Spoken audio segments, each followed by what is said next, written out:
Azatlyk radiosynyň habarçysy COVAX halkara vaksina gadnasynyň üstü bilen Türkmenistanyň 200 000 doza koronavirus vaksinasy bilen öpçün edilendigini habar berýär. Onuň maglumatlaryna görä bütün dünýä saglyk goraýyş guramasynyň eginde şol başlygyna gadnanyň iýeren vaksinalary Awaza milli syýahatçylyk zoglugyna we Türkmenbaş şäherine ýerleşýän edara kärhanalary ýeberilipdir. COVAX gadnasy pes we orta girdejili ýurtlary vaksina kömegini berýär. Resmi hasabatlara görä şu wagt içinde Merkez Aziýa ýurtlarynyň Özbegistan we Täjikistan gadnanyň üstü bilen AstraZeneca vaksinalaryny kabul etdi. Bütün dünýä saglyk goraýyş guramasy UNICEF, Bütün dünýä banky, Gavi vaksina ýaranlygy Bill and Melinda Gates gadnasy Raýat jemgyýetleri, şahsy taraplar we käbir ösen döwletleriň hökümetleri COVAX gadnasynyň çägine pes we orta girdejili ýurtlaryň koronawirusa garşy vaksina bilen öpçün edilmegine gatnaşýar. Bütün dünýä banky Türkmenistanyň ortadan ýokary girdejili döwlet hasaplaýar. Azatlyk radiosy Türkmenistanyň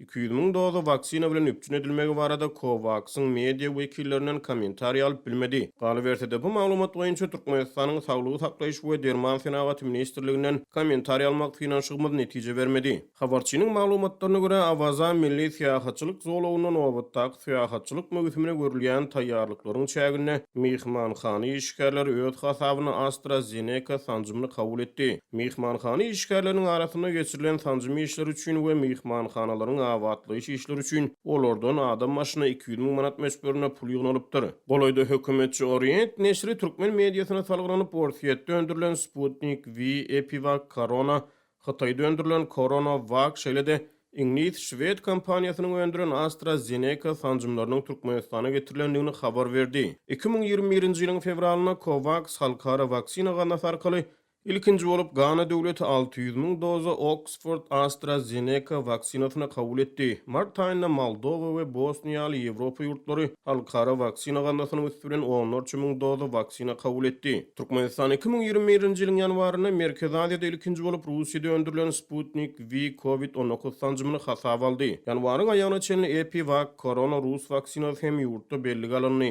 14-nji maýda Türkmenistanyň prezidenti Gurbanuly Berdimuhammedowyň Awazada geçiren göçme meclisinin aýdylmagyna görä, bu ýyl din çalışma ötüminde milli syýahatçylyk zoglugyny din jalmagy istek bildirýän raýatlar vilayatlarda we Aşgabatda koronawirusa garşy sanjym kabul ederler. Bu aralykda Orient neşri demir ýollary kärhanasyna salgylanyp 1-nji ýuldan başlap Aşgabat, Türkmenbaş, Aşgabat ugur boýunça ýürüýte ýolagçy otlatmagylarynyň ýoly goýuljakdygyny habar berýär. Ýöne maglumata görä ýurt içinde ýolagçy otlatmaglary bilen bagly hereket edýän häzirki çäklendirmeleriň möhleti 1-nji ýyla çenli udaldylypdyr.